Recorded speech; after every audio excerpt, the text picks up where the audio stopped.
আসসালামু আলাইকুম আপুরা, কেমন আছেন সবাই? পরীক্ষার জন্য প্রস্তুতি নিচ্ছে। ১০ তারিখে বাংলা পরীক্ষা।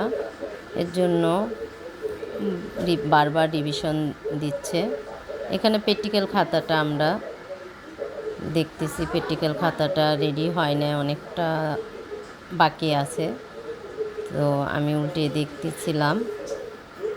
আর এখানে আমার মেয়েকে পড়াচ্ছিলাম। আমার মেয়ে পরীক্ষায় ৩য় হয়েছে। তো ও এখন আরবি পড়াগুলো যেন না ভুলে যায়। আরবি পড়াটা যেহেতু একটু কঠিন, এর জন্য আমি ওকে ভালোভাবে রিভিশন দেওয়াচ্ছি যেন ভুলে না যায়। অনেকটা ভুলে গেছে।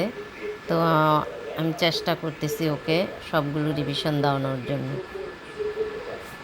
কারণ আরবি পড়াটা অনেকটাই কঠিন। আর এখানে আমার ছেলে ৬ষ্ঠ শ্রেণীতে পড়ে, ও আবার অঙ্ক নিয়ে বসছে, স্থানীয় মান অঙ্কগুলো করবে। অনেক দিন হয়েছে অঙ্ক করা হয় না। আর এখানে হচ্ছে সন্ধ্যা হলেই আমরা একটু চা বিস্কিট খাই। তো আমার জন্য খুব ঘনভাবে চা রান্না করে নিয়ে আসছে। তো আমি খেলাম, খুবই ভালো লাগলো, খুবই মজা। আমি এখানে দেখাচ্ছি ও বেশি চা নিয়েছে আর আমি কম চা নিয়েছি। আমি একটু কম খাই। আর আমার ননাসের মেয়ে, ও মানে ভাগ্নি, আমার ভাগ্নি বেশি খায়। আমি চা অর্ধেকটাই পছন্দ করি, ও একটু চা বেশি পছন্দ করে, তাই বেশি নিয়েছে। তো এরপর আমরা বিস্কিট দিয়ে চা দিয়ে খাবো। চাটা কিন্তু খুবই দেখতে সুন্দর হয়েছে, যেরকম কালারটা, খেতেও কিন্তু খুবই ভালো লেগেছে। এখন আমরা এই যে দেখতেছো এসএসসি বই, এখানে হচ্ছে বাংলা পরীক্ষা। 10 তারিখে বাংলা পরীক্ষাটা থাকবে। তো আমরা চা আর বিস্কিট দিয়ে খেলাম, খুবই ভালো লাগলো। চাটা খুবই মজা ছিল।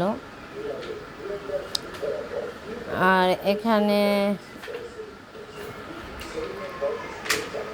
এরপর আমরা চা বিস্কিট খেয়ে তারপর আবার পড়ালেখা স্টার্ট করব। ওর যেহেতু পরীক্ষা, তাই ভালোভাবে রিভিশন দেওয়ার চেষ্টা করতেছি যেন ভালো রেজাল্ট করে। এই কারণে একটু ভালোভাবে চেষ্টা করতেছি। তো সবাই দোয়া করবেন যেন একটা ভালো রেজাল্ট করে। সবাই আশায় থাকে যে একটা ভালো রেজাল্ট করবে। এই যে একটু রাগ করছে, ওরে মানে ক্যামেরা ধরলে একটু রাগ করে, তো ও একটু রাগ করছে, দেখতে পাচ্ছ। আচ্ছা, তারপর আমি এখন ওদেরকে পড়ায় তারপর আমি চাটা খাওয়া শেষ করলাম।